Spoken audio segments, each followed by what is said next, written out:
The morning Marcus Reeves threw his wife of 9 years out of their penthouse apartment to marry his mistress, he had no idea that Rebecca Sinclair Reeves was the secret billionaire who owned Apex Global Industries, the very company where he'd just been promoted to senior vice president, the corporation he'd spent 6 years climbing through, the empire he believed he was conquering through his own brilliance.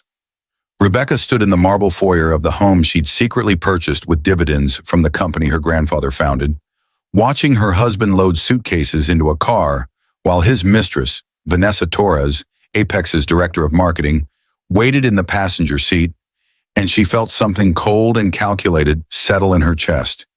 He was leaving her for a woman who reported to executives that reported to Rebecca's shell companies, abandoning their marriage to be with someone he thought was his equal in corporate power, never suspecting that his wife controlled every salary, every promotion, every decision that had shaped his career. But what would happen when the man who called her a basic housewife with no ambition discovered that the woman he'd discarded for having no prospects was the ghost in the machine, the invisible hand that had been pulling every string of his professional life? How would Marcus react when the wife he'd kicked out for being dead weight revealed that she owned the building where he lived, the company where he worked, and quite literally the ground beneath his feet? And what would Rebecca do to the husband who'd betrayed her trust, now that she finally had permission to stop hiding her power and use every weapon in her arsenal to show him exactly what it meant to discard a billionaire? Rebecca had perfected the art of invisibility over 9 years of marriage. She attended corporate functions as Marcus's wife, smiled politely while colleagues patronized her about keeping busy at home, and never corrected anyone who assumed she was unemployed. The truth was far more complex. Her grandfather, William Sinclair, had founded Apex Global Industries in 1962, building it into a multinational conglomerate worth $47 billion. When he died 7 years ago, he left everything to Rebecca, his only grandchild, with one condition: that she maintain her anonymity, operating through a web of LLCs and offshore trusts, learning who people truly were when they didn't know she held power over them. "It's a test," her grandfather had said during their final conversation, his hand frail in hers. "Power reveals character, Becca, but hidden power reveals truth. Let them think you're ordinary. Watch who treats you with respect anyway, who loves you without agenda.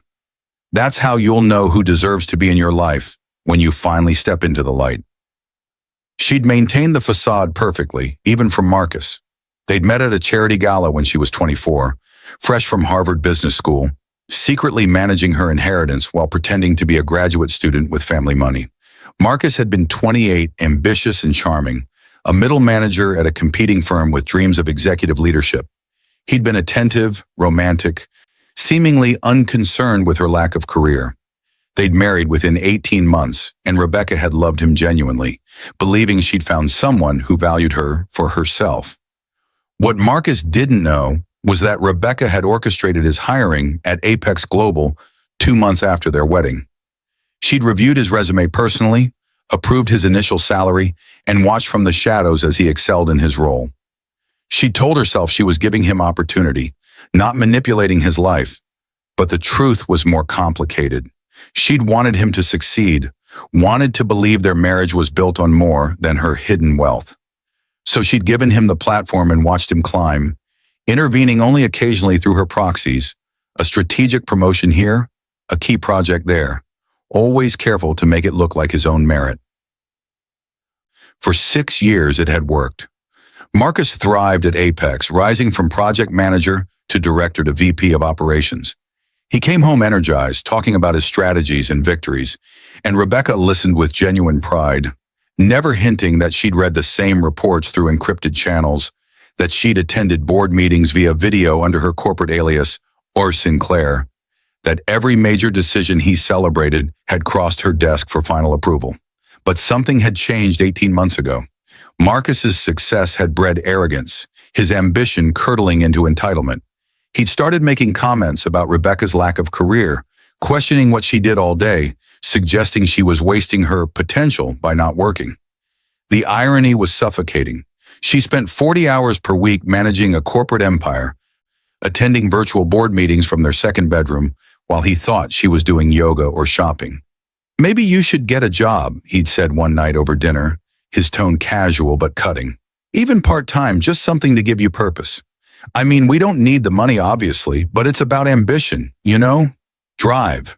She'd bitten her tongue, reminding herself of her grandfather's test, telling herself Marcus would eventually see her value. But the comments escalated.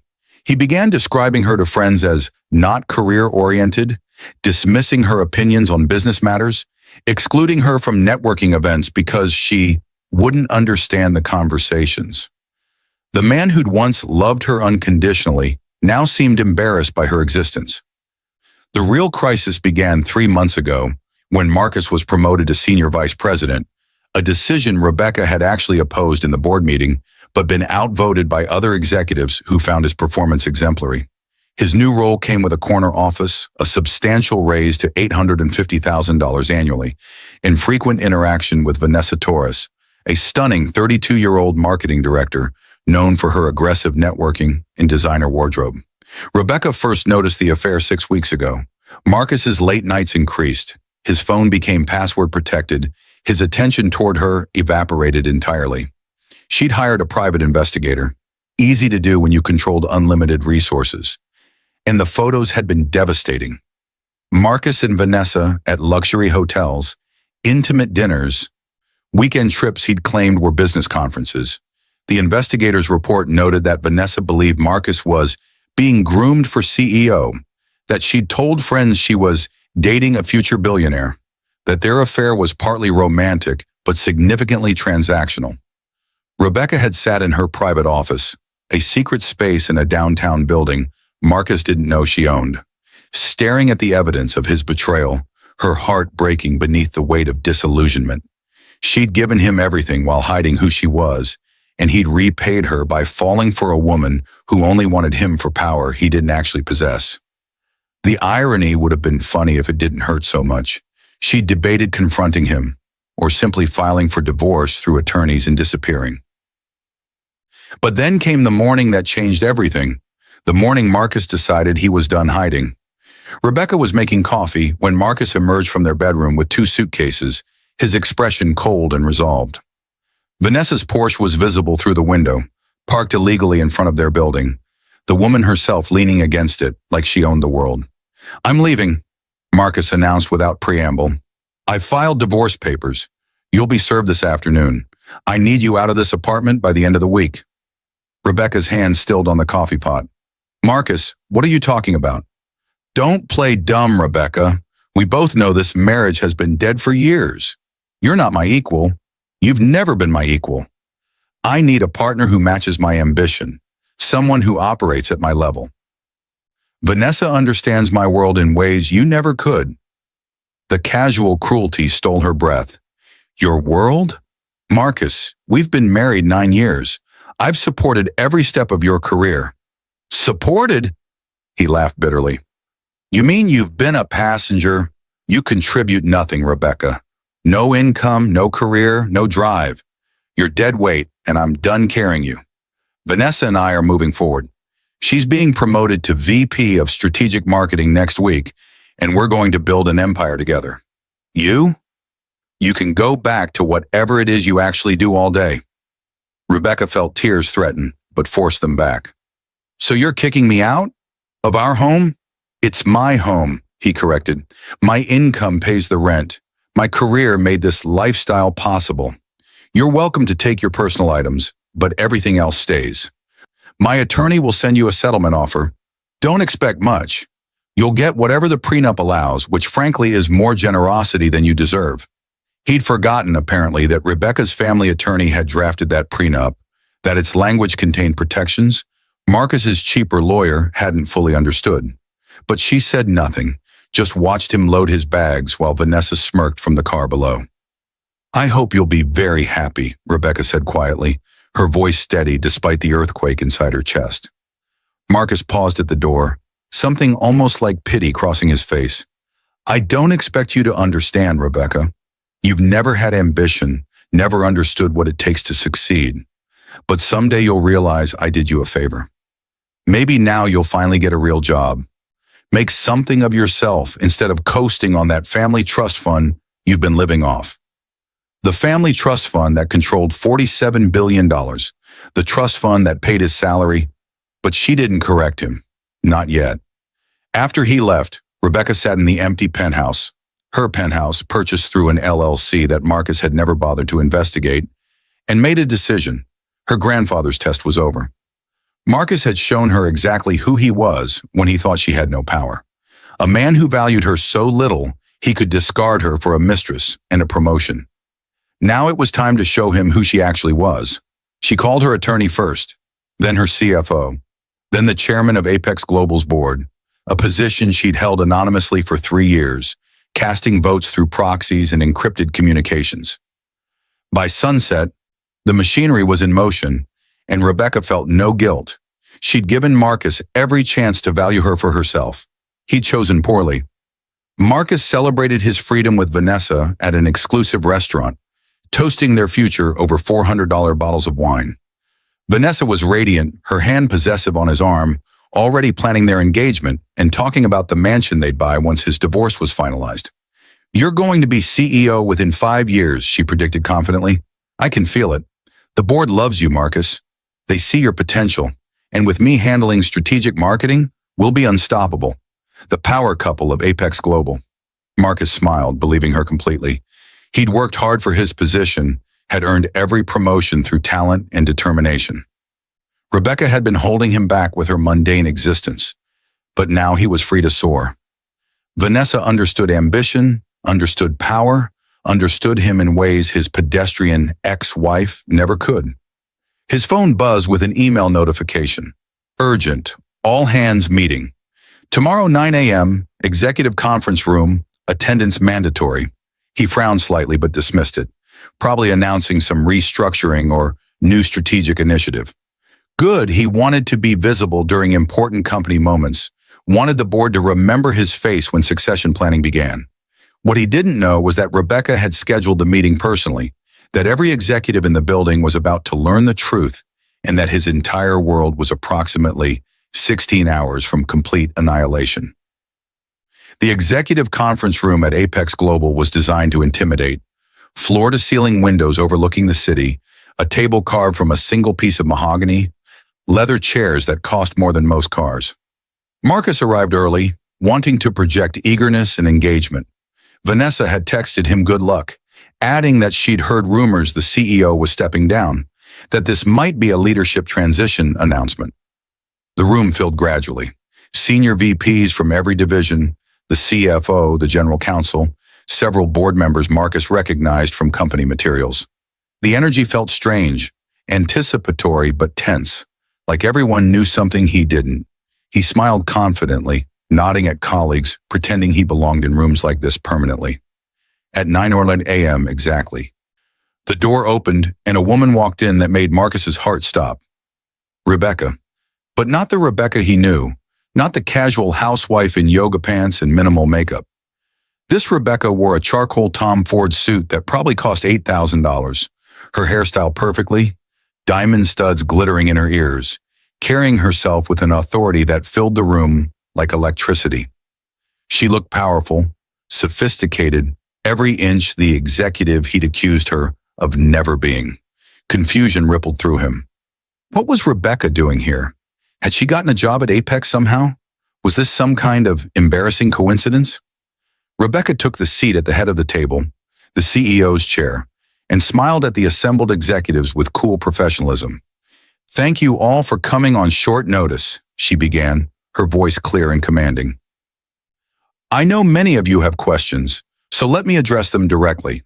My name is Rebecca Sinclair Reeves, though most of you know me as R. Sinclair from Board Communications, or simply as the anonymous majority shareholder referenced in company documentation." Marcus felt ice water flood his veins.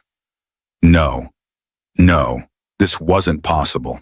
"For 7 years," Rebecca continued, her eyes sweeping the room but carefully avoiding Marcus, "I've managed this company remotely, attending board meetings via secure video, making strategic decisions through proxies, maintaining my privacy as was my grandfather's wish.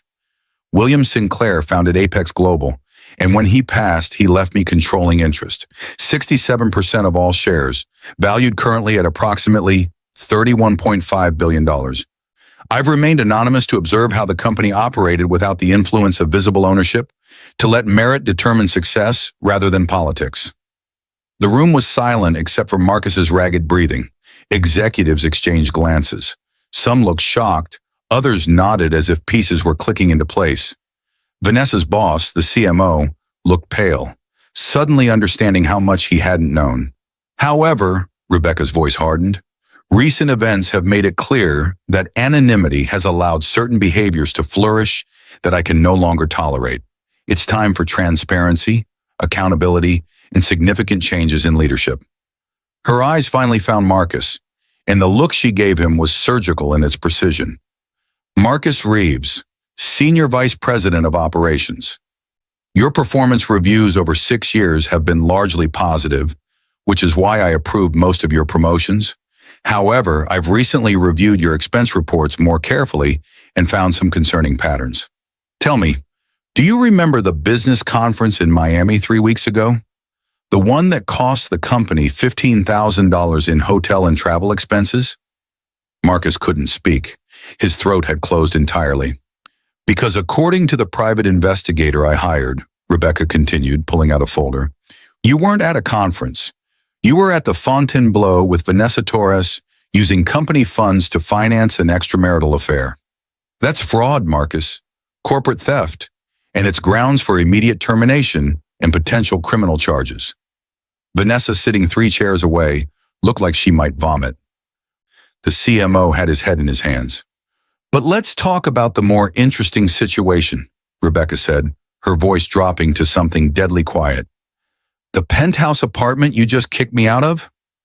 I own that building, Marcus. I bought it through Sinclair Property Holdings 4 years ago. The rent you thought you were paying was actually going into a managed account I set up to maintain your illusion of independence. You're not on the lease. I am. You're not the tenant of record. I am. You never paid a single dollar toward our home. You just thought you did. Marcus finally found his voice, though it came out strangled. Rebecca, you can't, this isn't what? She asked coldly. Fair? Legal? Appropriate? Let me be very clear about the situation you're in. You used company resources to conduct an affair. You committed fraud on expense reports.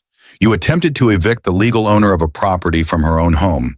And perhaps most significantly, you systematically betrayed, demeaned, and abandoned your wife while benefiting from her resources in ways you were too arrogant to even notice. She stood, her presence dominating the room. Effective immediately, you're terminated from Apex Global Industries. Security will escort you from the building. Your final paycheck will reflect deductions for the fraudulent expenses. The signing bonus you received for the SVP promotion, $200,000, is also forfeit per the terms you clearly didn't read carefully. Human resources will pursue recovery of those funds. Additionally, she continued, ignoring his strangled protests, the penthouse lease is terminated as of today. You have 24 hours to remove your personal belongings before I change the locks. The car you've been driving, the Mercedes you think you own, that's a company car issued to senior VPs. You'll surrender it to security along with your access cards and laptop. Marcus tried to stand, but his legs wouldn't support him. This couldn't be happening. This was a nightmare, a surreal mistake. Rebecca, please, we can talk about this privately. We're divorced, Marcus, she said flatly, or we will be once my attorneys finish. And believe me, you'll be lucky to leave the marriage with anything more than the clothes on your back. The prenup you didn't bother reading carefully? It has an infidelity clause, a fraud clause, a liquidated damages provision for emotional distress caused by affairs. My attorneys estimate your total liability at around $3.4 million, which we'll pursue through civil court after the company finishes its criminal referral for the expense fraud. She turned to Vanessa, who'd been shrinking in her chair.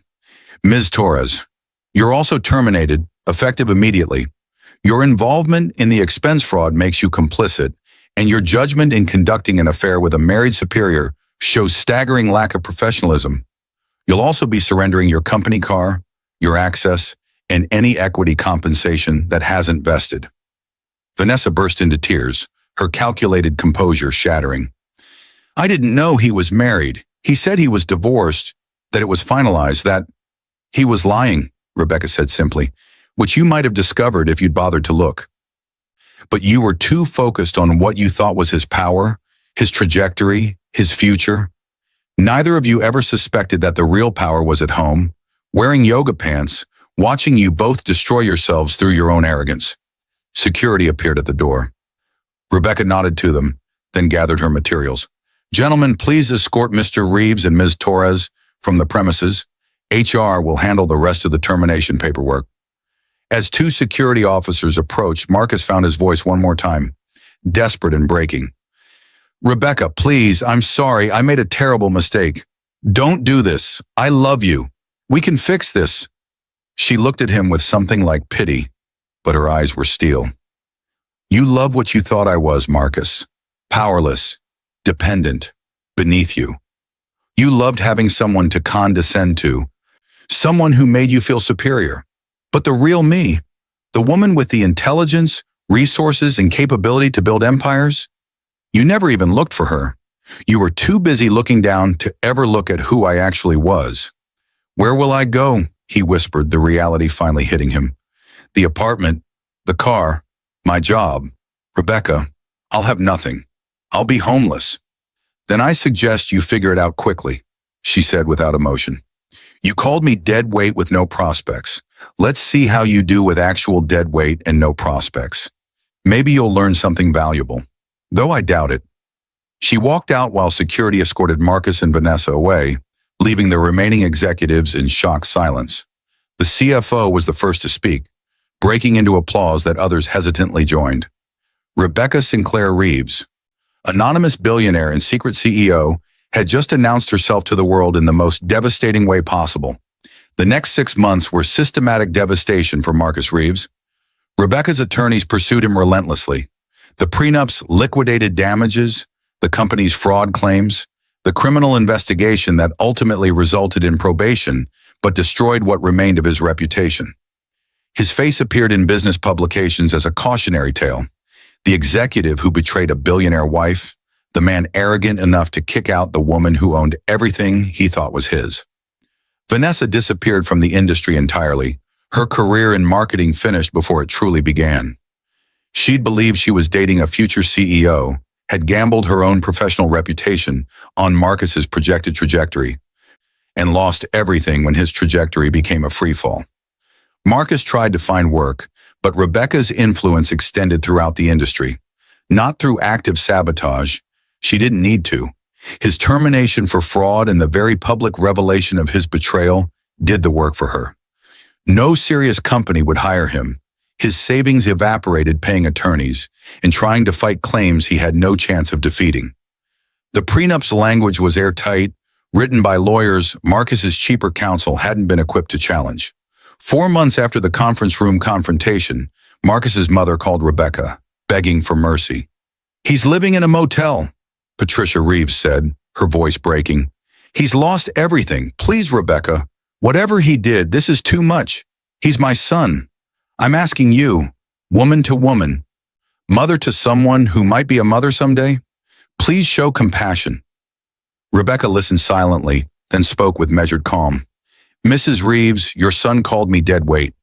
He said I contributed nothing to his life, that I had no ambition, no value, no worth. He kicked me out of my own home to be with a woman who only wanted him for power he didn't possess. He committed fraud with company funds to finance his affair, and when confronted with his behavior, his first instinct was to lie, deny, and deflect rather than take accountability. I didn't destroy your son, she continued. I simply removed the scaffolding I'd built around him without his knowledge. Every promotion he celebrated, I approved it. Every salary increase, I signed off. The opportunities he thought he'd earned through merit, I created them. I gave him a platform to succeed, and he used that platform to betray, demean, and discard me. His current situation is simply what his life looks like without my invisible support. This is who he actually is, Mrs. Reeves. I just stopped hiding it. But the motel, Patricia whispered. He can't even afford food some days. Then perhaps he'll learn the value of the dead weight he discarded, Rebecca said, not unkindly but without compromise. I built an empire while he thought I was doing yoga. I managed billions while he patronized me about getting a real job. And I maintained enough grace to let him believe in his own abilities until he proved he didn't deserve that grace. I'm not the villain in this story, Mrs. Reeves. I'm just the woman who stopped being invisible. She hung up gently but firmly, returning to the board presentation she'd been preparing. Apex Global was thriving under her visible leadership, stock prices up 34% since her reveal. She donated $50 million to women's business initiatives, become a prominent voice about gender bias in corporate settings, and started mentoring young female executives trying to navigate industries that underestimated them. Rebecca encountered Marcus one final time, 6 months after everything fell apart. She was leaving a charity gala when she saw him standing near the parking structure, his clothing worn, his face gaunt, holding a cardboard sign that read, "Corporate Professional Seeking Opportunity." Her security detail tensed, but she waved them back, approaching him alone. "Marcus," she said quietly. He looked up, and the shame in his eyes was absolute. "Rebecca, I don't expect anything. I just wanted you to see me, to know that I understand now. What I lost, what you were, what I threw away." "Do you?" she asked, genuinely curious. "Do you understand, or do you just understand that I had money and power you could have accessed?" "Both," he admitted, his voice hollow. "I won't lie. I can't believe I lived with a billionaire and never knew, that I had access to everything and destroyed it through my own stupidity. But also, I remember things now, how you listened to my work problems and gave advice that always turned out right. How you understood corporate dynamics better than I did. How you never needed my money but let me believe I was providing. You were smarter than me, more capable than me, and I was too arrogant to see it. I thought I was the prize in our marriage. But you were. You always were." Rebecca nodded slowly. "For what it's worth, Marcus, I did love you. I gave you opportunity and success because I wanted to see you thrive. I hid my identity because I wanted to know you loved me for myself, not my wealth. And for years I believed you did." "I did," he insisted. "I do. Rebecca, if there's any chance—" "There isn't," she said firmly. "You loved who you thought I was, someone beneath you, someone to elevate yourself above. The moment you succeeded, you discarded me. That tells me everything I need to know about your character. You didn't love me, Marcus. You loved feeling superior to me. And when that feeling was threatened by your own success, you found someone new to feel superior to." She reached into her purse and pulled out an envelope. "I'm not heartless. This is a check for $50,000 in contact information for 3 employment agencies that work with professionals recovering from career setbacks. It's more than you deserve, but I'm giving it to you anyway because I'm not interested in your complete destruction. Just your understanding that actions have consequences." Marcus took the envelope with shaking hands, tears streaming down his face. "Thank you. Rebecca, thank you. I'm so sorry. For everything. For being too blind, too arrogant, too stupid to see what was right in front of me." "I know you are," she said. "Now you have a choice, Marcus. You can use this money to rebuild your life, learn from your mistakes, become someone better.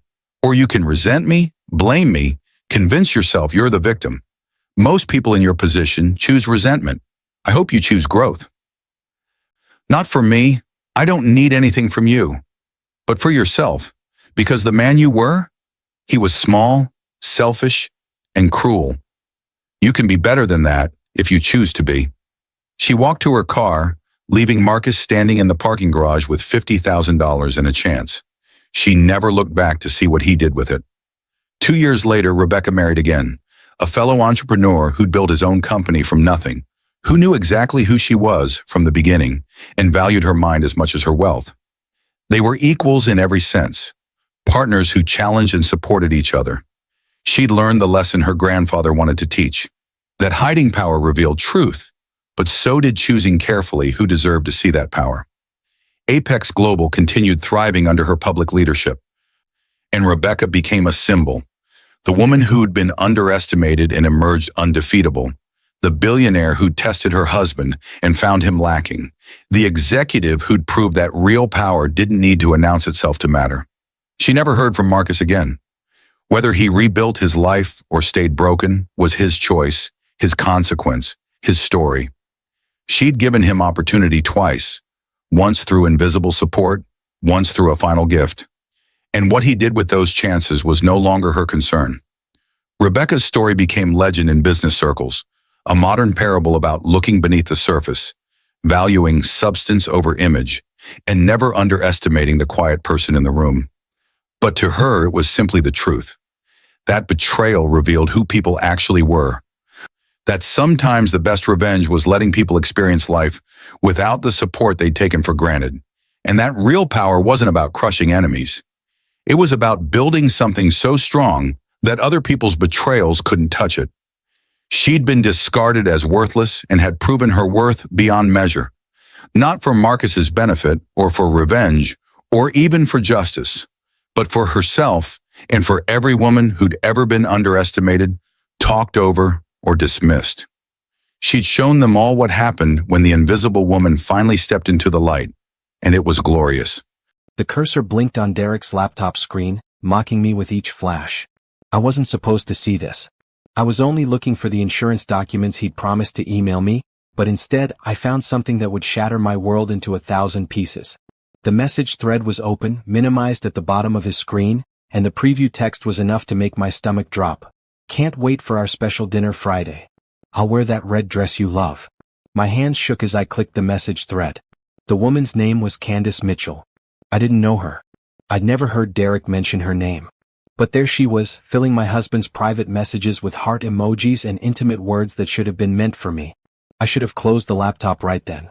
I should have confronted Derek the moment he walked through the door. But something stopped me. Maybe it was the lawyer's daughter in me, or maybe it was just survival instinct. Instead of screaming or crying or throwing his laptop across the room, I started reading. Every message. Every exchange. Every lie that my husband of 7 years had told me while building a completely separate life with another woman. The affair had been going on for 8 months. 8 months of late meetings and business trips and guys' nights that were actually romantic dinners and weekend getaways with Candace. 8 months of him coming home to me, kissing me goodnight, and pretending to be a faithful husband while texting another woman from our bathroom. My breath came in short gasps as I scrolled through their messages. They had inside jokes, pet names for each other, plans for a future that apparently didn't include me. Candace called him baby and my love. Derek told her she was the most beautiful woman in the world, and that being with her made him feel alive again. I wanted to vomit. I wanted to scream. But I kept reading because I needed to know everything. I needed to see the full picture of my husband's betrayal before I decided what to do about it. That's when I found the message about Friday night. Derek had made reservations at Constellation, the most expensive restaurant in the city. The place where he proposed to me 9 years ago. He was taking her there, to our place, to celebrate their 8-month anniversary. The same man who'd forgotten our actual wedding anniversary 3 weeks ago because he was too busy with work, had remembered the exact date he started cheating on me. The betrayal cut deeper than I thought possible. This wasn't just an affair, it was a complete rejection of everything we'd built together. Our home, our marriage, our life. None of it meant anything to him anymore. I heard Derek's car pull into the driveway. My heart hammered in my chest as I quickly closed the message thread and pulled up the insurance folder I'd supposedly been looking for. I heard his key in the lock, his footsteps in the hallway, and then his voice calling out the same greeting he'd said 1,000 times before. Hey honey, I'm home. The words sounded hollow now. Meaningless. How many times had he said those words while his phone buzzed with messages from Candace? How many times had he kissed me hello while thinking about her? I took a deep breath and forced myself to smile as he walked into the home office. He looked the same as always, tall, handsome, with that easy smile that had made me fall in love with him in college. But now when I looked at him, all I could see was a stranger. A liar. Someone who'd stolen 8 months of my life while I remained completely oblivious to his double life. Hey babe, I said, keeping my voice steady. Just grabbing those insurance documents. How was your day? Long, he said, loosening his tie. Really long. I've got another late meeting on Friday, by the way. Henderson account. Probably won't be home until around 11. Another lie. So smooth and casual, like he'd practiced it. Maybe he had. Maybe lying to me had become as natural as breathing. That's fine, I said, closing the laptop and standing up. I'll probably just have dinner with Simone anyway. Derek smiled and kissed my forehead. You're the best, you know that? So understanding. I smiled back even though everything inside me was screaming. Of course. That's what marriage is about, right? Supporting each other. That night, I lay awake next to my husband, listening to him breathe. He fell asleep easily, peacefully, without a care in the world. Meanwhile, I stared at the ceiling, my mind racing with questions I'd never imagined asking. How long had I been so blind? What had I done wrong? When exactly had I stopped being enough for him? But as the hours passed, my questions shifted. The pain began transforming into something else, something harder and colder. I didn't just want answers anymore. I wanted justice. I wanted Derek to feel even a fraction of the humiliation and betrayal I was feeling right now. By the time the sun rose, I knew exactly what I was going to do. Derek thought he could take his mistress to a secret romantic dinner and continue living his double life without consequences. He thought I was too trusting, too naive, too devoted to ever suspect him. He was wrong. I wasn't going to confront him privately. I wasn't going to give him a chance to lie or manipulate or convince me that I was overreacting. I wasn't going to let him control this narrative or make me feel crazy for being upset about his affair. No, I had a better plan.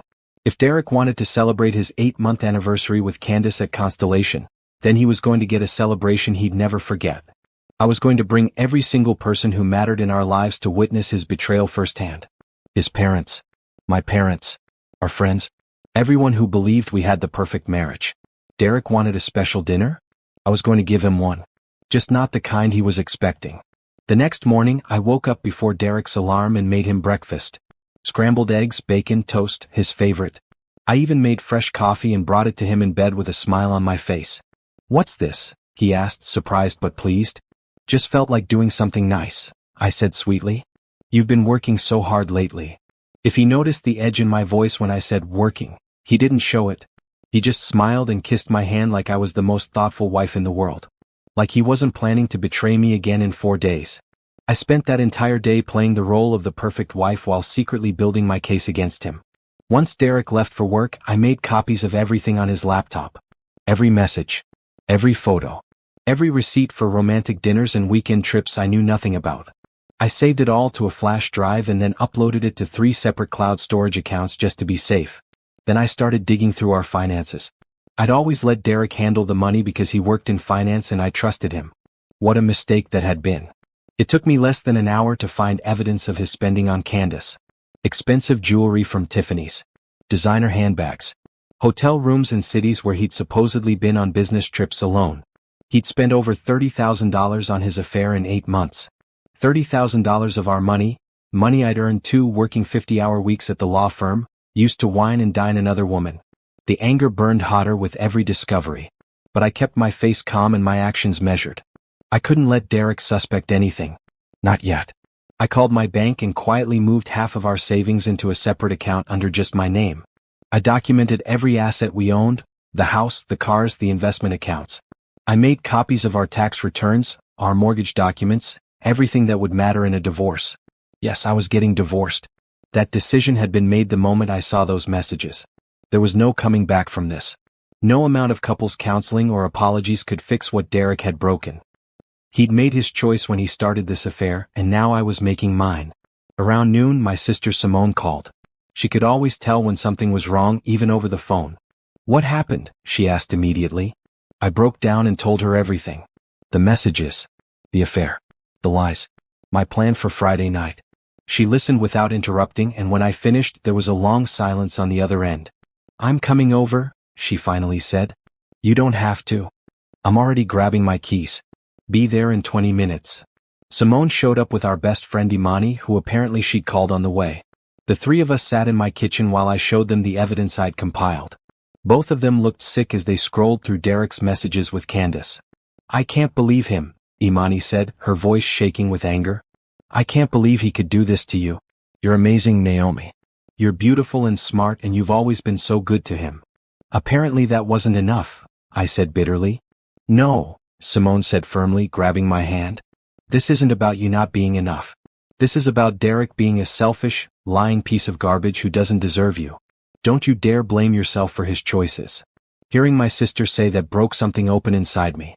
I started crying, really crying, for the first time since I'd discovered the affair. Simone and Imani held me while I sobbed out all the pain and betrayal I'd been holding in. They didn't try to fix it or tell me it would be okay. They just let me hurt. When I finally stopped crying, I felt empty but strangely clear. The tears had washed away the last bit of denial I'd been clinging to. This was really happening. My marriage was over. But I wasn't going to fall apart. I was going to handle this my way. "Tell me about your plan for Friday," Simone said. I explained everything. The reservation I was going to make at Constellation. My intention to bring everyone important in our lives to witness Derek's affair firsthand. The look on his face when he realized his secret was out. "I love it," Imani said immediately. "It's perfect. He wants to parade his mistress around in public? You'll show him what real exposure looks like. But you need to be smart about this," Simone added. "No physical confrontation. Nothing that could make you look bad later. Just calm, clear truth. Let his actions speak for themselves." "That's exactly what I'm planning," I said. "I'm not going to yell or cry or cause a scene. I'm just going to present the evidence and let everyone see who Derek really is." We spent the rest of the afternoon planning every detail. Simone would help me make the reservation and coordinate with everyone we invited. Imani would come over Thursday night to help me get ready and keep me calm. And I would practice staying composed no matter how Derek reacted. That evening, when Derek came home, I greeted him with a smile and dinner on the table. We ate together like we had hundreds of times before, making small talk about our days. He told me about a client meeting. I told him about a case I was working on. Everything was perfectly normal on the surface. But underneath I was counting down. 4 more days of this charade. 4 more days of pretending I didn't know he was planning to betray me again. 4 more days until Derek's entire world came crashing down around him. After dinner, Derek's phone buzzed. He glanced at it and smiled, that same private smile I'd seen so many times lately without understanding what it meant. Now I knew. That was his Candace smile. The one he never gave me anymore. "Work email," he said casually, setting his phone face down on the table. I said, taking another bite of my salad. I wondered if Candace knew he was married. Some of their messages suggested she might think he was divorced or separated. Other messages made it clear she knew exactly what she was doing. Either way, she was about to learn the truth on Friday. They both were. That night, I slept better than I had the night before. The initial shock and pain had faded into something colder and more focused. I had a plan. I had evidence. I had my sister and best friend backing me up. And in 4 days I would have my revenge and my freedom. Derek had no idea what was coming for him. And that felt good. Really good. Wednesday morning I started making calls. The first was to Derek's mother, Patricia. "Naomi, honey," she answered warmly. "What a lovely surprise. How are you?" I took a deep breath. This wasn't going to be easy. Patricia adored Derek, her only son, her pride and joy. But she also loved me and she deserved to know the truth about what her son had become. "Patricia, I need to talk to you about something serious," I said. "It's about Derek." The warmth in her voice shifted to concern. "What's wrong? Is he okay?" "He's fine physically," I said carefully. "But I discovered something last week that I think you need to know about. Derek is having an affair." The silence on the other end of the line was deafening. When Patricia finally spoke, her voice was small and shocked. "Are you certain?" "Completely certain. I have months of messages between them, receipts, evidence of trips they've taken together. It's been going on for 8 months. I paused. "He's taking her to Constellation on Friday night. Telling me it's a business dinner." "Constellation." Patricia's voice cracked. "That's where he proposed to you." "I know," I said quietly. "That's why I'm calling. I'm not confronting him privately. I'm going to that restaurant on Friday with everyone who matters in our lives. I want you and Richard there to see the truth for yourselves. I want Derek to face what he's done in front of the people he supposedly loves and respects." Another long silence. Then Patricia said something that surprised me. "We'll be there." "What time?" I gave her the details and she promised to bring Derek's father Richard without telling Derek they were coming. Before we hung up, Patricia said something that made tears spring to my eyes. "Naomi, I'm so sorry. You didn't deserve this. You've been nothing but good to my son. And if what you're saying is true, then he's forgotten everything his father and I taught him about honor and commitment. We'll be there Friday and Derek will answer for this." Next I called my own parents. My father answered, and when I told him about Derek's affair, I heard him call for my mother to pick up the extension. They listened to everything, and by the end, my mother was crying and my father was using language I rarely heard from him. "Say the word and I'll go over there right now," my father said, his voice tight with anger. "No, Dad. I need you to trust me on this. I have a plan and it's going to work. But I need you both there Friday night to support me." "We'll be there," my mother said immediately. "Oh, sweetheart, I'm so sorry. I thought Derek was one of the good ones." "I did too, Mom." The rest of Wednesday and Thursday were a blur of phone calls and careful planning. I called Derek's best friend Jerome and his wife, our friends from college who'd been at our wedding. Called my cousin Tasha who lived nearby. I called 3 couples from our neighborhood who we'd had over for dinners and game nights dozens of times. Every conversation was difficult. Everyone was shocked. A few people didn't want to believe it at first, but when I offered to show them the evidence, they quickly realized I wasn't making this up. And everyone agreed to come to the restaurant Friday night. By Thursday evening I had 15 people confirmed. Derek's parents, my parents, Simone, Imani, Jerome and his wife Angela, 2 other couples who were mutual friends and my cousin Tasha. 15 people who all believed they knew Derek as a good man, a faithful husband, a loyal friend. 15 witnesses to the truth. Thursday night, Imani came over as planned.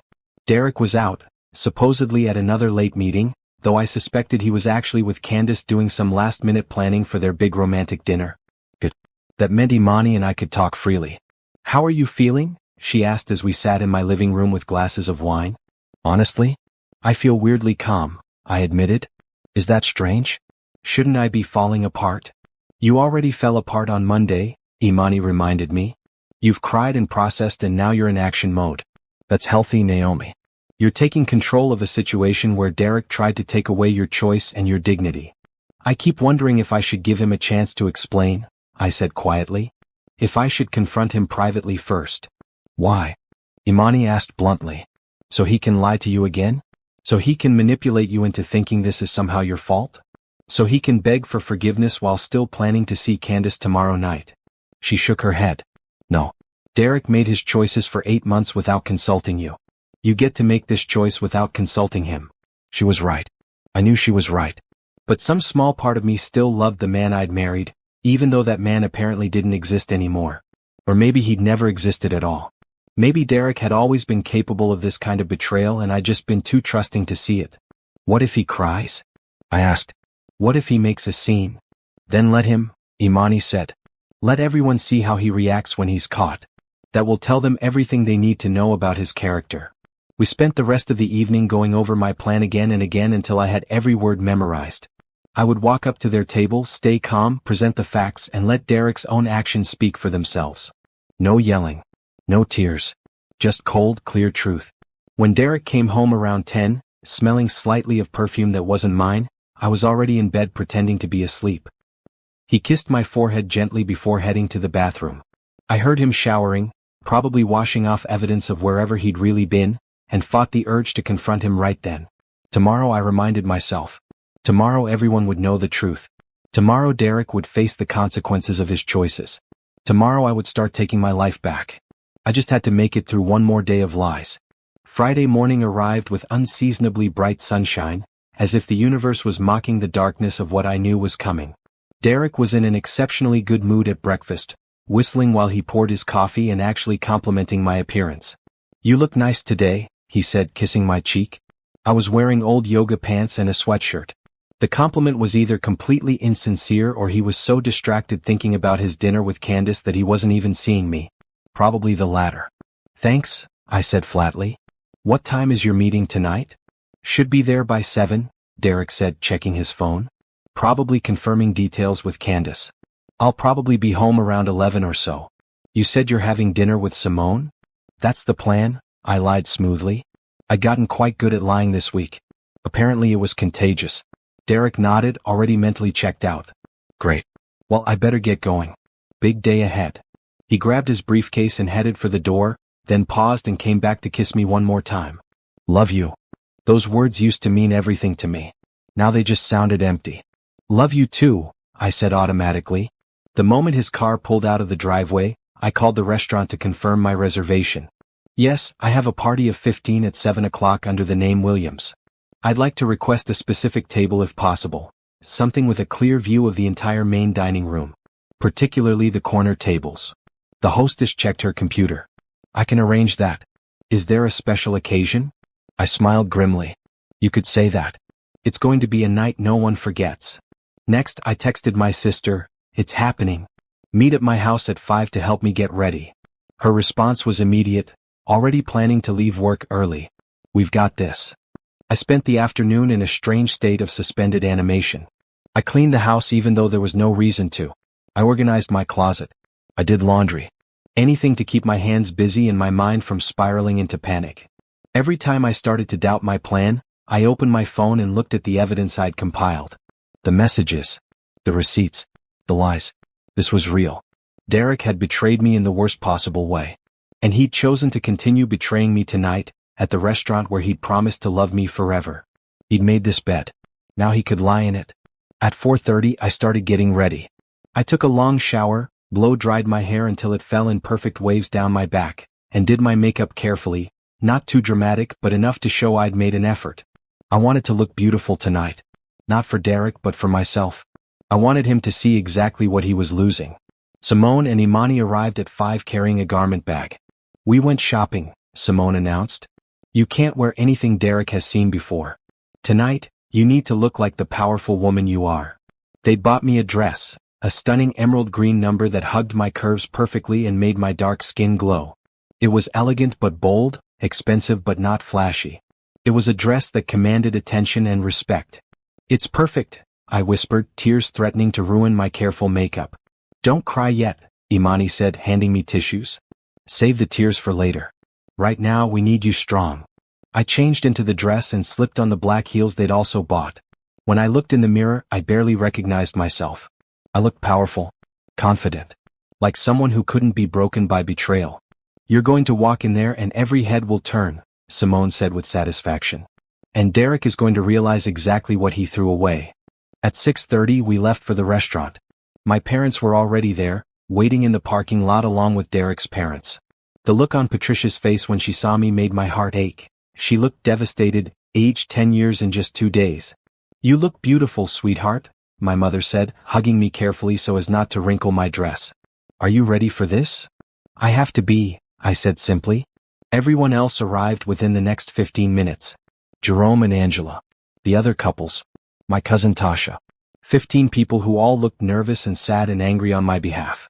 15 people who were about to witness the end of my marriage. At exactly 7 o'clock, I led our group into Constellation. The restaurant was as beautiful as I remembered, all soft lighting, elegant table settings, and quiet classical music. The hostess greeted us professionally and began leading us to our reserved table. And that's when I saw them. Derek and Candace were already seated at a corner table, exactly where I'd predicted they'd be. They were holding hands across the table, leaning close together, completely absorbed in their own private world. Candace was wearing red, that red dress Derek had mentioned in his messages. She was pretty in a conventional way with straight blonde hair and delicate features. Nothing like me at all, which somehow made it hurt worse. Derek was smiling at her the way he used to smile at me. Intimate. Adoring. Like she was the only person in the world who mattered. My hands clenched into fists but I kept my face calm. Our group was seated at a large table with a perfect view of Derek and Candace's intimate dinner. They hadn't noticed us yet, too wrapped up in each other to pay attention to the other diners. Is that him? Patricia asked quietly, her voice shaking. That's him, I confirmed. Jerome looked sick. I can't believe it. I've known Derek since freshman year of college. I would have bet my life he'd never do something like this. Apparently we don't know him as well as we thought, I said coldly. We ordered drinks while I watched Derek and Candace. They were toasting with champagne, laughing at private jokes, playing with each other's fingers across the table. Every gesture felt like a knife in my chest, but I refused to look away. I needed to see this. Needed to remember exactly why I was doing what I was about to do. When are you going over there? Imani asked quietly. Soon, I said. I want to wait until they're completely comfortable. Until Derek thinks he's gotten away with it. So we waited. We ordered appetizers and made small talk, though the tension at our table was thick enough to cut. Derek's father Richard looked like he wanted to storm over there and drag his son out by his ear. My father kept flexing his hands like he wanted to punch something. After about 30 minutes, Derek and Candace's entrees arrived. They were fully relaxed now, feeding each other bites of food, laughing loudly enough for nearby tables to glance over at them. Derek had his hand on Candace's thigh under the table. It was time. Okay, I said quietly, standing up. I'm going over there now. Simone grabbed my hand. You've got this. We're right here if you need us. I nodded, smoothed down my dress, and began walking across the restaurant toward my husband and his mistress. My heels clicked on the hardwood floor with each step. A few people glanced up at me as I passed. The beautiful woman in the green dress who looked like she was on a mission. Derek still hadn't noticed me. He was too busy staring at Candace, telling her some story that had her giggling and touching his arm. I stopped right beside their table. Candace noticed me first, looking up with a confused smile like she thought maybe I was the waitress. Then Derek looked up, and the color drained from his face. Naomi, he breathed. The morning had started with Derek's whistling and my silent rage. Now, hours later, I was walking across an elegant restaurant toward the man who'd betrayed me, and every step felt like walking toward either my complete destruction or my liberation. Earlier, when Simone and Imani had arrived at my house with that garment bag, I'd felt something shift inside me. They understood what I needed in a way I hadn't even fully articulated to myself. I needed to look like someone who couldn't be destroyed. Someone who was choosing to leave, not being abandoned. The emerald green dress they'd chosen was perfect. Not too sexy, not too conservative. It hit just above my knees and had a subtle neckline that was elegant rather than provocative. The color made my brown skin glow and my eyes stand out. When I'd slipped on the black heels and looked at myself in the full-length mirror, I'd seen a woman I barely recognized. I look different, I'd said quietly. You look like yourself, Simone had corrected. The version of yourself you've been hiding while trying to be the perfect wife for a man who didn't appreciate you. While I'd finished my makeup, Imani had helped me practice what I would say. We'd gone through various scenarios. What if Derek denied everything? What if Candace caused a scene? What if he tried to leave before I could say my piece? You stay calm no matter what, Imani had coached. Your composure is your power. Let him be the one who falls apart. Let everyone see the real Derek when he's backed into a corner. My mother had cried when she saw me, but they were proud tears. You're so strong, baby, she'd whispered. Stronger than I ever was.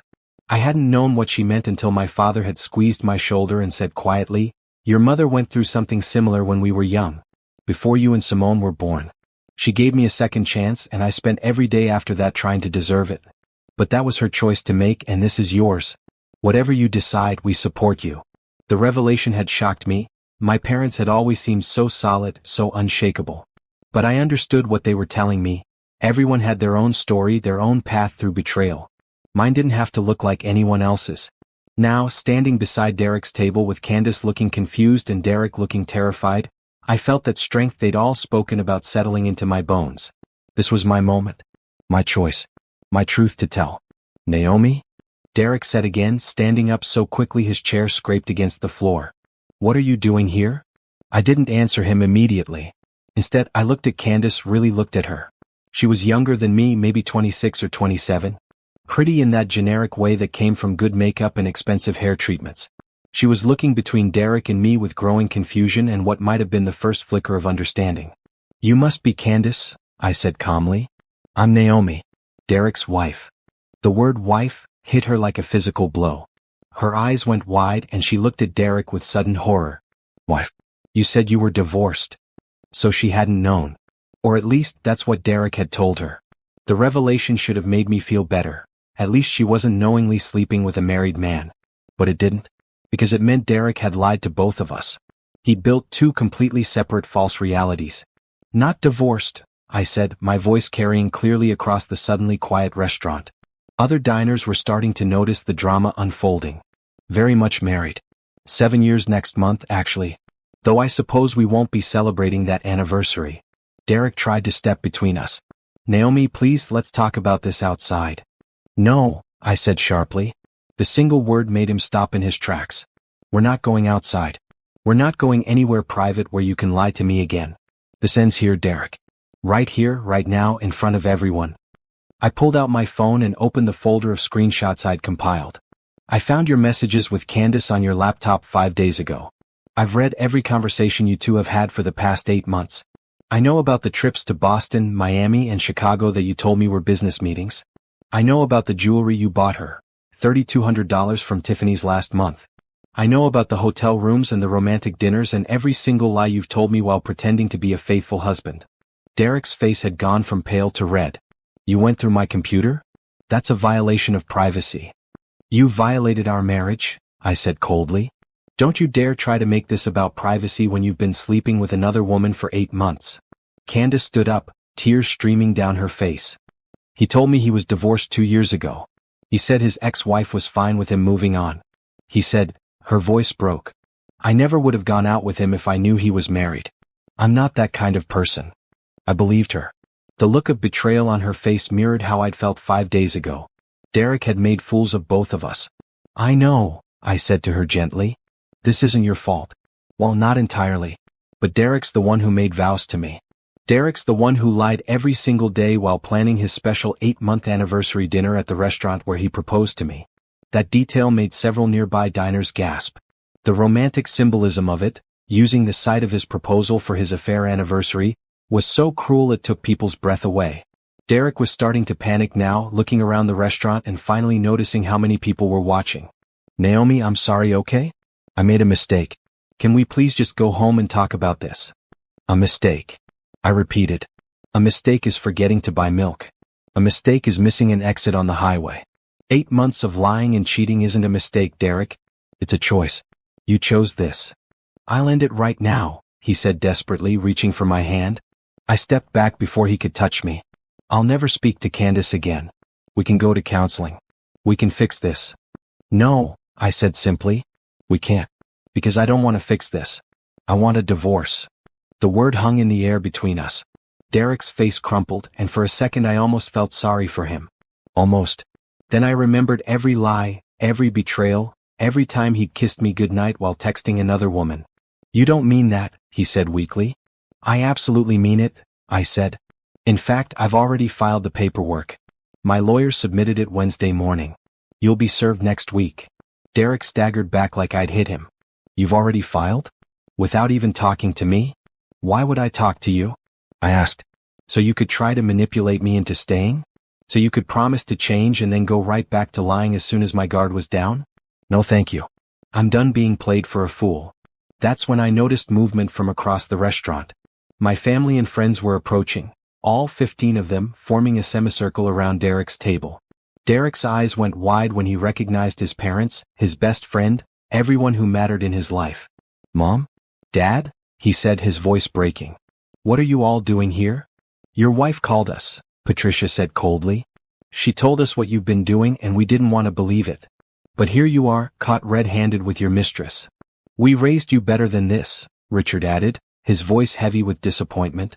We taught you about honor and commitment and loyalty. Where did that man go, Derek? Jerome stepped forward, shaking his head. I've known you since we were 18, man. I thought I knew what kind of person you were. I guess I was wrong. Derek looked around at the circle of people who'd once respected him, now all staring with disappointment and anger. His perfect life was crumbling in real time, and there was nothing he could do to stop it. I can explain, he tried weakly. No, you can't, I said. There's no explanation that makes this okay. You betrayed me, you lied to Candace, and you disrespected everyone here who believed in you. The only question now is whether you're going to accept this with whatever dignity you have left, or if you're going to make this even uglier than it already is. Derek looked at me with tears in his eyes. I love you, Naomi. I made a terrible mistake, but I love you. Those words, which would have meant everything to me a week ago, now meant nothing. You don't love me, Derek. If you loved me, you wouldn't have been able to do this. Love isn't just a word you say, it's how you act when no one's watching. And when no one was watching, you chose to betray me over and over again. I looked at everyone gathered around us. Thank you all for being here tonight. I needed witnesses to the truth and you gave me that. Now I think it's time to leave Derek to his romantic dinner. I turned to walk away, my head held high, my shoulders back. I'd said what I needed to say. I'd exposed the truth. Now I just needed to walk out of this restaurant and start rebuilding my life. Naomi, wait. Derek called out. But I didn't wait. I didn't look back. I just kept walking toward the exit with my sister on one side and my best friend on the other, leaving Derek standing in the wreckage of his own making. The moment I'd said, "You must be Candace," time had seemed to slow down. I could see every micro expression on their faces, Derek's panic, Candace's confusion morphing into horror, the other diners leaning in to catch every word of the drama unfolding. Now, as I walked back toward my table with my family following, I realized my hands were shaking.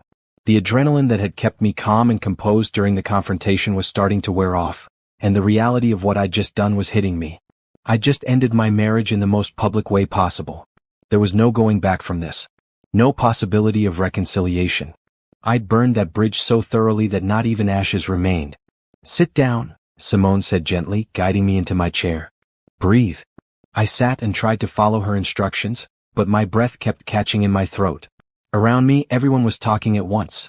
My parents, Derek's parents, our friends, all of them expressing shock and support and anger at Derek. But their voices sounded distant, like I was underwater. "Is she okay?" I heard my mother ask. "She's in shock," Imani said. "She's been holding this in for days. Now that it's done, she's processing." Across the restaurant, I could see Derek still standing by his table. Candace was gone. She'd fled at some point during the confrontation, probably humiliated and hurt by Derek's lies. Derek was alone now, being stared at by every other diner in the restaurant, his romantic evening completely destroyed. Part of me felt triumphant. This was exactly what I'd wanted, to expose him, to humiliate him the way he'd humiliated me. But another part of me just felt sad. Sad for the marriage that had died. Sad for the man I'd thought I married who apparently never existed. Sad for the future I'd imagined that would now never happen. "Naomi?" Patricia approached our table, her eyes red from crying. "Can I talk to you for a moment?" I nodded, and she sat down in the empty chair beside me. Richard stood behind her, his hand on her shoulder. "I'm so sorry," Patricia said, her voice shaking. "I don't know what happened to my son. The boy I raised would never have done something like this. I'm ashamed of him." "It's not your fault," I said quietly. "You and Richard taught him right from wrong. He's the one who chose to ignore those lessons. I want you to know that Richard and I consider you family," Patricia continued. "Divorce papers don't change that. You'll always be our daughter in our hearts. And when this goes to court, we'll testify on your behalf if you need us to. Derek needs to face the consequences of what he's done." The kindness in her words broke through my shock, and tears started falling down my cheeks. I'd been so focused on the betrayal that I hadn't thought about losing Derek's family too. But here they were, choosing me over their own son because they valued truth and loyalty over blood. "Thank you," I whispered. Jerome approached next, looking uncomfortable. "Naomi, I owe you an apology. Derek and I go to the gym together 3 times a week. We grab beers after. He never mentioned Candace, never gave any sign that something was wrong in your marriage. But looking back, I realize I should have noticed. The way he'd check his phone constantly and smile. The times he'd cancel plans at the last minute. I should have asked questions." "You're not responsible for Derek's lies," I said. "No one is except Derek." "Still," Jerome said, "I feel like I failed you as a friend. If there's anything Angela and I can do, anything at all, please let us know." One by one, everyone at our table expressed their support and their anger at Derek. They'd all come tonight expecting to witness a confrontation, but they were leaving with a firm understanding of whose side they were on. After about 20 minutes, a manager approached our table. He looked nervous. "Mrs. Williams? I'm terribly sorry about the disturbance. We don't usually have situations like this in our establishment. Your meals tonight will be complimentary, of course." "That's not necessary," I started to say, but Simone cut me off. "Yes, it is necessary. Thank you for your understanding." The manager nodded and retreated, clearly relieved that we weren't causing more of a scene. "Should we order dinner?" my father asked. "We're already here and I don't know about everyone else, but I'm starving."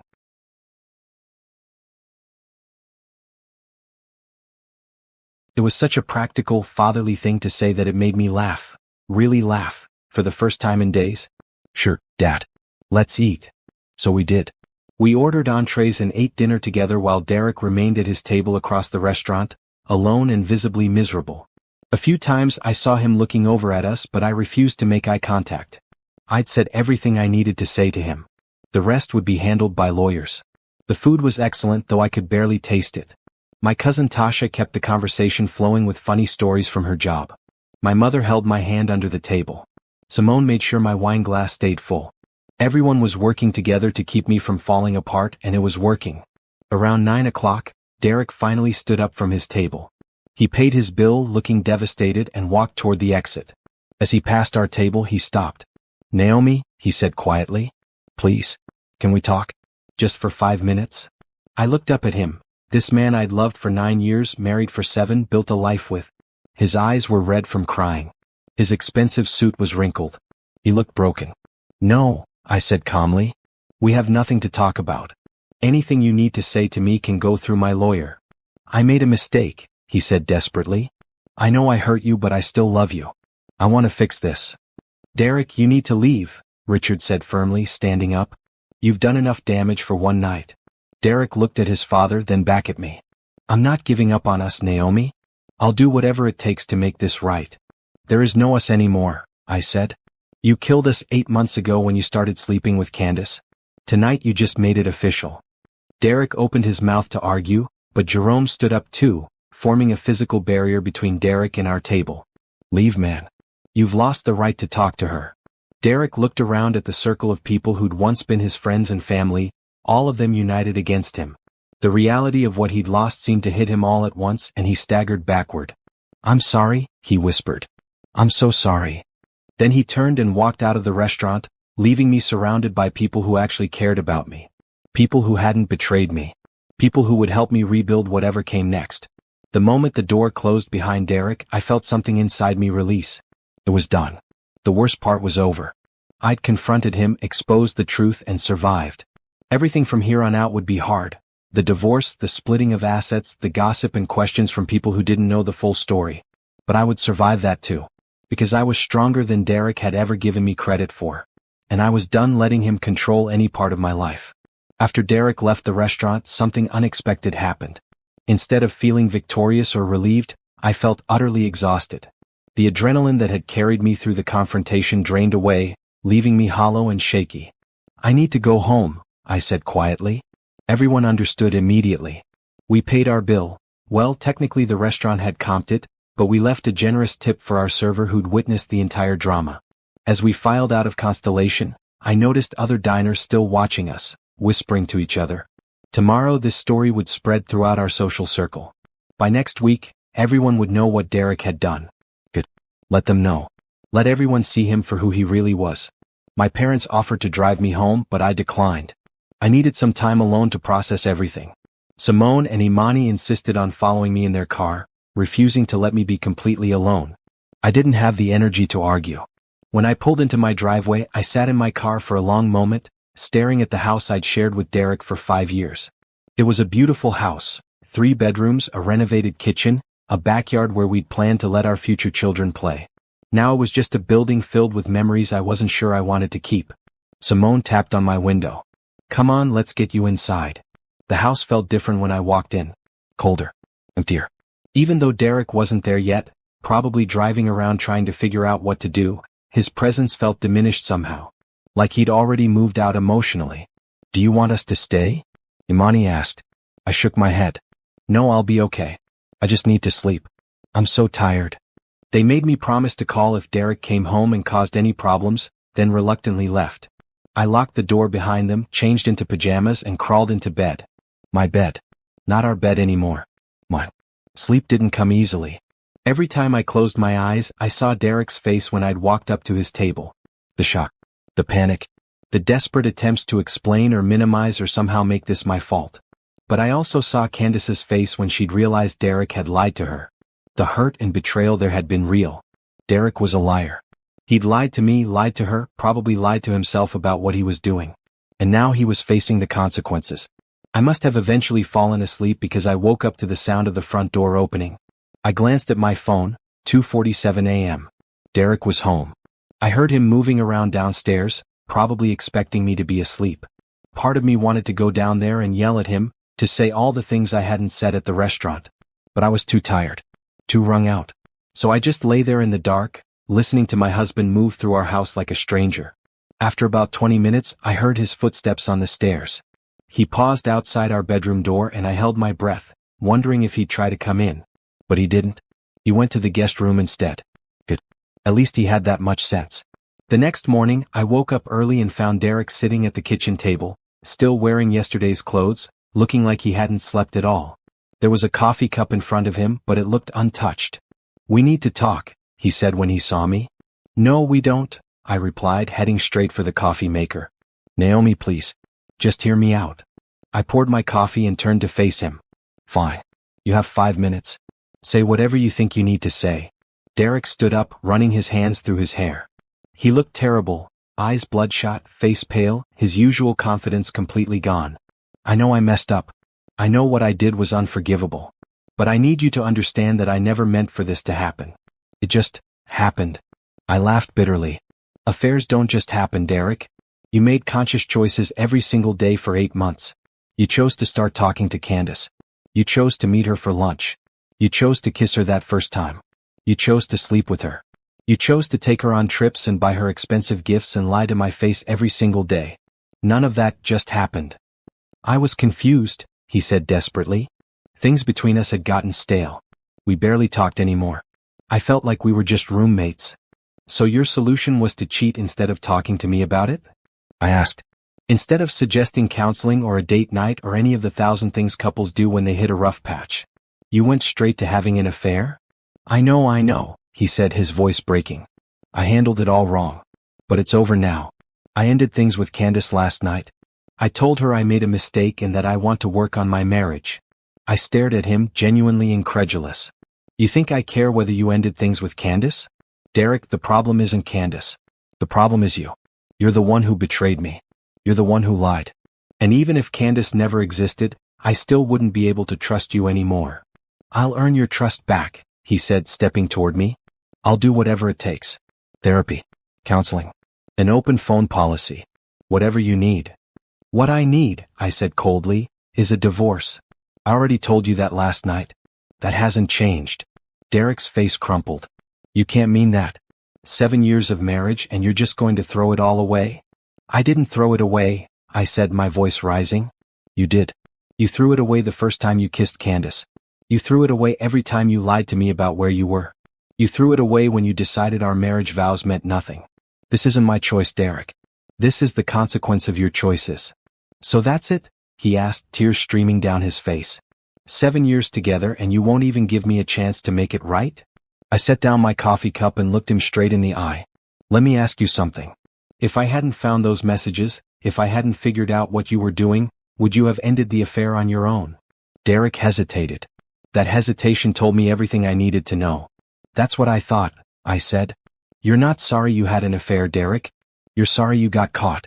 And the only reason you want to make it right is because your comfortable life just exploded in your face. Well, I'm not going to help you put it back together. You can figure out your own mess. What about the house? He asked, switching topics to something more practical. What about our friends? Our life? My lawyer will handle the house and property division, I said. As for our friends, they saw what you did last night. They know the truth. If you're worried about your reputation, you should have thought about that before you decided to take your mistress to the restaurant where you proposed to me. Derek flinched. That was cruel of you. Bringing everyone there. You humiliated me in front of people I've known for years. Good, I said without sympathy. Maybe if you're humiliated enough, you'll actually learn something from this. Maybe your next wife won't have to go through what I went through. There won't be a next wife, Derek said desperately. There's only you. There's only ever been you. That's not true, I said quietly. For the past 8 months, there's been Candace too. And who knows how many others there might be in the future. You've shown me who you are, Derek. I'm choosing to believe you. The conversation was going in circles and I was done with it. I'm going to spend the day at Simone's. When I come back tonight, I'd like you to be moved into the guest room permanently. Or better yet, find somewhere else to stay. A hotel. Your parents' house. I don't care. But I'm done sharing space with you. Naomi. We're done talking, I said firmly. Anything else goes through our lawyers. I grabbed my purse and my phone and walked out of my own house, leaving Derek standing in the kitchen. As I backed out of the driveway, I saw him through the window, his shoulders shaking as he cried. I should have felt bad for him. But I didn't. I just felt free. The divorce papers were officially served to Derek the following Tuesday. I wasn't there when it happened. I'd moved in temporarily with Simone to give Derek time to find another place to stay, but apparently he'd answered the door thinking it was a food delivery and instead got handed the biggest wake-up call of his life. He tried calling me 17 times that day. I didn't answer once. He texted me 43 messages, ranging from angry to desperate to pathetic. I read them all but didn't respond. What was there to say? Everything that needed to be said had been said at Constellation. My lawyer, a sharp woman named Diana who specialized in high-conflict divorces, assured me that we had an airtight case. With the evidence you've provided, the messages, the financial records, the witnesses from the restaurant, he'd be insane to try to fight this. My guess is he'll want to settle quickly and quietly to minimize the damage to his reputation. She was right. Within 2 weeks, Derek's lawyer contacted Diana with a settlement offer. It wasn't generous, but it wasn't insulting either. He'd keep his retirement accounts, I'd keep mine. We'd split the value of the house, though I'd get to stay there until it's sold. I'd get my car, he'd get his. Everything else would be divided fairly. What about the $30,000 he spent on his affair? I asked Diana. She smiled. That's marital funds that he spent without your knowledge or consent. We're claiming that as marital waste. He'll have to reimburse half of that amount to you. So Derek's affair was going to cost him $15,000 on top of everything else. Good. The personal fallout was harder to navigate than the legal stuff. Our friends had divided themselves into camps. Most sided with me after witnessing the restaurant confrontation, but a few thought I'd been too harsh, too public, too unwilling to forgive. Marriage is hard, one of Derek's co-workers' wives said to me at the grocery store. Sometimes people make mistakes.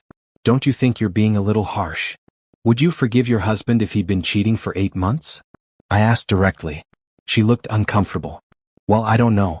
Maybe if he was truly sorry. Derek's not sorry he cheated, I interrupted. He's sorry he got caught. There's a big difference. She didn't have a response to that. Derek's reputation took a massive hit.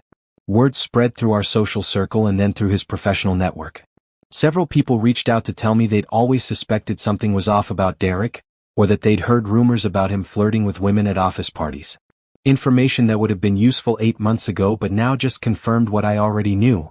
I'd been the last person to know about my husband's affair. The hardest part was dealing with Derek's attempts to win me back. He sent flowers to Simone's apartment with notes begging for another chance. He showed up at my office twice before building security was instructed not to let him up. He even tried to get his mother to intercede on his behalf, but Patricia shut that down immediately. I raised you better than this, I heard her tell him when I was at their house picking up some of my belongings that Derek had stored there. You made your choices, now you deal with the consequences. Naomi doesn't owe you forgiveness. But she's my wife, Derek said, sounding broken. No, Patricia corrected. She was your wife. You ended that when you decided to cheat. Now she's the woman you betrayed, and she has every right to move on without you. Hearing Patricia defend me like that made me cry. I'd lost my husband, but I'd gained the unwavering support of people who actually valued loyalty and truth. 6 weeks after the restaurant confrontation, I went back to the house to start packing up my things. Derek had finally moved out. He'd rented a small apartment across town, and the house sat empty and quiet. I walked through the rooms looking at the life we'd built. The couch we'd picked out together. The kitchen table where we'd eaten 1,000 meals. The bedroom where we'd slept side by side for 7 years. Each room held memories, but they felt distant now, like they belonged to a different person. I started with my clothes and personal items, boxing them up methodically. Then I moved to the shared spaces, deciding what I wanted to keep and what Derek could have. I didn't want anything that would remind me too much of him. No wedding photos. No vacation souvenirs from trips we'd taken together. None of the gifts he'd given me over the years. I was packing up books in the living room when I heard a key in the lock. Derek walked in, stopping short when he saw me. I didn't know you'd be here, he said. It's still my house too until it sells, I replied without looking up. Derek stood awkwardly in the doorway. He looked different, thinner, tired, older somehow. The confident man I'd married had been replaced by someone uncertain and diminished. Can we talk? He asked. We have nothing to talk about. I've been going to therapy, he said, like that mattered. Twice a week. My therapist says I have issues with intimacy and commitment that stem from my childhood. I'm working through them. Good for you, I said, still packing books. Maybe you'll be a better husband to your next wife. I don't want a next wife, Derek said, his voice breaking. I want you. I want to fix what I broke. I finally looked up at him. Derek, you can't fix this. You shattered something that can't be put back together. Trust, once broken, doesn't just heal because you're going to therapy and feeling sorry for yourself. I know I hurt you. No, I interrupted. You didn't just hurt me. You humiliated me. You made me look like a fool in front of everyone we know. You took my love and my trust and my loyalty and you threw them away for someone you barely knew. You made me question everything about myself. Was I not pretty enough? Smart enough? Interesting enough?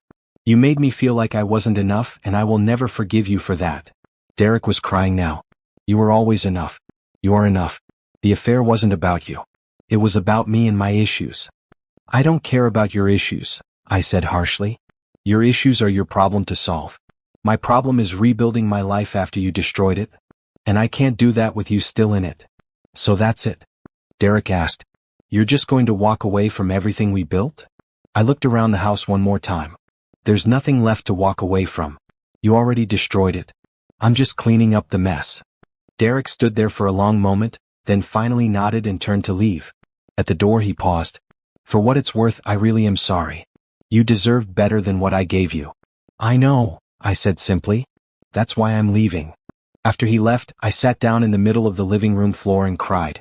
Not for Derek or our marriage. I was crying for the version of myself who'd trusted so completely that she'd never seen the betrayal coming. That woman was gone now, replaced by someone harder and more cautious. But maybe that wasn't entirely a bad thing.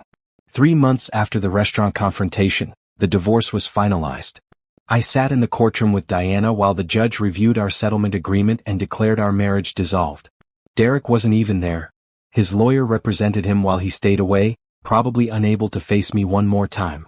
When the judge's gavel came down, ending my 7-year marriage in less than 15 minutes, I felt nothing. No sadness, no relief, nothing. I was just numb. How do you feel? Diana asked as we walked out of the courthouse. Empty, I admitted. Is that normal? Completely normal, she assured me.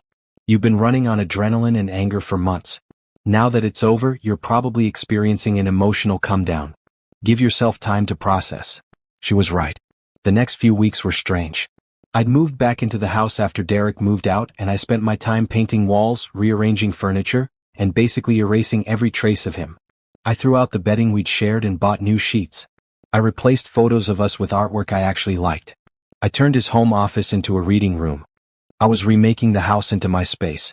A place where I could heal and grow without Derek's ghost haunting every corner. Work became my sanctuary.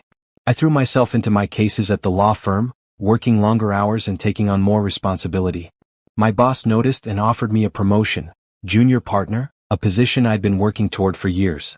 I accepted immediately. You seem different lately, he said. More confident. More decisive. I got divorced, I said simply. Turns out ending a bad marriage was the best career move I could have made. He laughed, but it was true. Without Derek draining my emotional energy, I had more to give to my work. More clarity. More focus. I was better at my job now than I'd ever been. My social life transformed too. Simone and Imani took me out every Friday night, sometimes to bars, sometimes to movies, sometimes just to their apartments for wine and conversation. They were teaching me how to be single again, how to be just Naomi instead of Naomi and Derek. Have you thought about dating? Imani asked one night about 4 months post-divorce. God, no, I said immediately. I'm not ready for that. Maybe I'll never be ready. You will be, Simone assured me. Not now, but eventually. When the right person comes along, you'll know. I wasn't sure I believed her, but I appreciated the optimism. In therapy, yes, I'd started going too. I worked through the betrayal and the trust issues and the lingering questions about what I'd done wrong. My therapist kept trying to get me to see that Derek's affair wasn't my fault.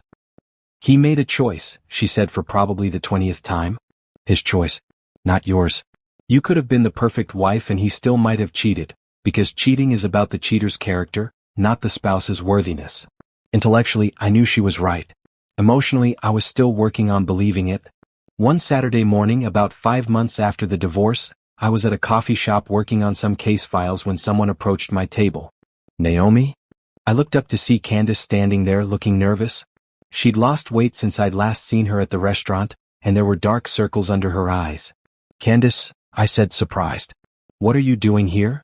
I saw you from across the street, she said. I wasn't going to say anything, but then I thought, I owe you an apology. A real one, face to face. I gestured to the empty chair across from me. Sit. She sat down carefully, like she was afraid I might throw my coffee at her. I know I said this at the restaurant, but I need you to know that I really didn't know Derek was married. He showed me photos of you and told me you were his ex-wife, that you'd been divorced for 2 years. He said you both moved on and were friendly. I believed him because why would someone lie about something like that? Because Derek's a liar, I said simply. He lied to you, he lied to me, he probably lies to himself. That's who he is. I've been in therapy, Candace said quietly, trying to figure out how I missed the signs. My therapist says I was groomed in a way. That Derek told me exactly what I wanted to hear and manipulated me into believing his version of reality. Probably, I agreed. That's what manipulators do. I'm not trying to excuse what I did, Candace continued. Even if I thought you were his ex, I still participated in hurting you.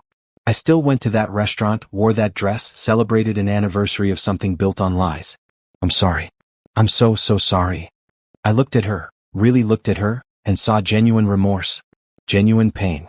She'd been a victim of Derek's lies too, in a different way than me, but still a victim. I forgive you, I said, surprising myself. What happened wasn't entirely your fault. Derek's the one who made vows to me. Derek's the one who created this whole mess. You were just caught up in it. Candace started crying. Thank you. God, thank you. I've been so afraid to run into you. So afraid you'd hate me forever. I don't hate you, I said honestly. I did for a while. But hating you took too much energy and I needed that energy to rebuild my life. So I let it go. We talked for another 20 minutes. She told me she'd ended things with Derek immediately after the restaurant incident and blocked him on everything. She'd started therapy. She'd moved to a different part of town to avoid running into him. She was trying to put her life back together just like I was. When she left, I felt lighter somehow. Letting go of my anger toward Candace had freed up space in my heart for healing. That night, I did something I hadn't done since discovering Derek's affair. I looked at old photos of myself from before I got married. I'd been so happy then. So confident and free. So certain of who I was and what I wanted. Somewhere along the way, I'd lost that version of myself. I'd become smaller, quieter, more focused on making Derek happy than making myself happy. I'd given up hobbies he didn't like. I'd stopped seeing friends he found annoying. I'd molded myself into the wife I thought he wanted. And he cheated anyway. Looking at those old photos, I made myself a promise. I was going to find that woman again. The confident, happy, free version of Naomi who existed before Derek. And once I found her, I was never going to let anyone make me feel less than her again. 6 months after the divorce, I stood in my newly remodeled home office, formerly Derek's space, now completely transformed into a bright, inspiring workspace, and took stock of my life. I'd gotten the promotion at work and was thriving in my new role. I'd reconnected with old friends I'd lost touch with during my marriage. I'd started taking painting classes on weekends, rediscovering a hobby I'd abandoned years ago. I traveled to 3 cities I'd always wanted to visit, solo trips that terrified and exhilarated me in equal measure. I was becoming someone new.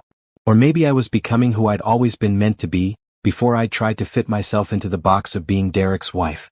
My phone rang and I smiled when I saw it was Simone. Lunch today? She asked. Can't, I said. I have a meeting with a potential new client at noon, then I'm meeting with the realtor to finalize the sale of the house. The house sold. Simone asked, excited. That's great. Where are you moving? I found a condo downtown, I said. 2 bedrooms, huge windows, walking distance to work. It's perfect. No memories of Derek, Simone said knowingly. Exactly. After I hung up with Simone, I finished getting ready for my meeting. I looked at myself in the mirror, really looked, and liked what I saw. I was wearing a new dress, my hair was styled in a way I'd never tried before, and there was confidence in my eyes that hadn't been there 6 months ago. The meeting with the client went well. Afterward, I grabbed coffee and walked to the realtor's office to sign the final paperwork on the house sale. Derek and I would split the proceeds, giving us both enough for down payments on our new places. Any regrets about selling? The realtor asked as I signed the last form. None, I said immediately. This house was full of lies and broken promises. I'm ready for a fresh start. That evening, I met Simone and Imani for dinner at our favorite restaurant. Not Constellation, we'd all silently agreed to avoid that place forever. Over pasta and wine, they caught me up on their lives and I caught them up on mine. You seem happy, Imani observed. Really happy. Not fake happy or trying to be strong happy. Actually happy. I am, I admitted, surprised by how true it felt. I'm not where I thought I'd be at 32, divorced, living alone, starting over. But I'm okay with it. Better than okay. I'm actually excited about my life for the first time in years.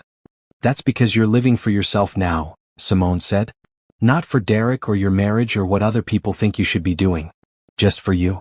She was right. For the first time in my adult life, I was making choices based solely on what I wanted. Not what my husband wanted. Not what society expected. Just me choosing my own path. After dinner, as I was walking to my car, I heard someone call my name. I turned to see Derek standing a few feet away, looking hesitant. "Naomi," he said. "I wasn't following you, I swear. I'm meeting a friend for dinner and I saw you come out." "It's fine, Derek," I said calmly. I wasn't angry or nervous or even particularly interested. He was just someone I used to know. "You look good," he said, and there was genuine sadness in his voice. "Happy." "I am happy," I said simply. Derek nodded, shifting his weight from foot to foot. He looked uncomfortable, uncertain. Nothing like the confident man I'd married. "I heard the house sold. Are you moving somewhere nearby?" "Downtown," I said, not offering more details. "That's good. That's really good." He paused. "Naomi, I just want you to know that I really am sorry. For everything. I know I destroyed something precious, and I'll regret that for the rest of my life. 6 months ago, those words would have meant something. Now they were just noise." "Okay," I said. "Okay." Derek looked confused, like he'd expected more of a reaction. "Okay," I repeated. "I accept your apology. I hope you learned something from what happened and that you'll be better in your next relationship. But this, us talking, you apologizing, it doesn't change anything. What's done is done." "I know," Derek said quietly. "I just needed you to know that I know I messed up. That I understand what I lost." "Good luck, Derek," I said, meaning it. Then I walked past him to my car without looking back. As I drove home, I realized something important. I didn't hate Derek anymore. I didn't love him either. I just didn't care. He was a chapter in my life that had ended, and I was okay with that. More than okay. I was grateful. Grateful that I'd found out about his affair before wasting more years with him. Grateful that I'd had the strength to leave rather than staying in a broken marriage. Grateful for the support of my family and friends who'd stood by me. Grateful for the opportunity to rebuild my life into something authentic and true. 2 weeks later, I moved into my new condo. Simone and Imani helped me unpack, and we christened the place with champagne and pizza. "To new beginnings," Simone toasted, raising her glass. "To knowing your worth," Imani added. "To freedom," I said, clinking my glass against theirs. That night, after my sister and best friend left, I stood on my new balcony looking out at the city lights. This was my space, my home, my life, and it was beautiful. I pulled out my phone and deleted the last photo I had of Derek. Then I deleted his contact information. I didn't need to hold on to that anymore.